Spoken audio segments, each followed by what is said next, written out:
இப்போ கண்ணன்னு சொல்றோம். இப்போ அதுலேருந்து ஒன்று என்ன சொல்லிடுவாருன்னா, இந்த கிருஷ்ணன் வேறு கண்ணன் வேறு.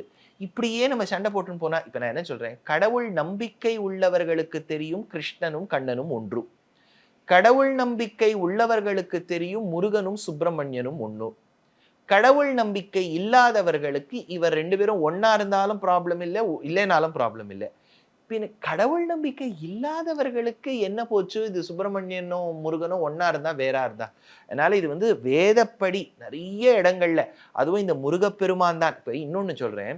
இப்ப முருகப்பெருமான் வந்து ஆற்றுப்படை பாடல்கள்ல சொல்றா, 6 முகங்களோடு கூடிய முருகப்பெருமான்ல ஒரு முகம் வந்து வேள்வியை பார்த்து கொண்டிருக்கும். வேள்வி நடக்கிறதுன்னு வச்சுங்கோ, அந்த யாகத்தை சூப்பர்வைஸ் பண்ணிட்டு இருப்பாராம் முருகப்பெருமான். இன்னொரு இடத்துல சொல்றா, அவரே ஆகுதி கொடுப்பாங்கிறா. அதனால முருகப்பெருமான் அவ்வளவு தொன்மையான விஷயம். வேதம் வேதம் கற்று அவருடைய ஒரு முகமே வேதத்தை ஓதிக்கொண்டிருந்ததுங்கிறா.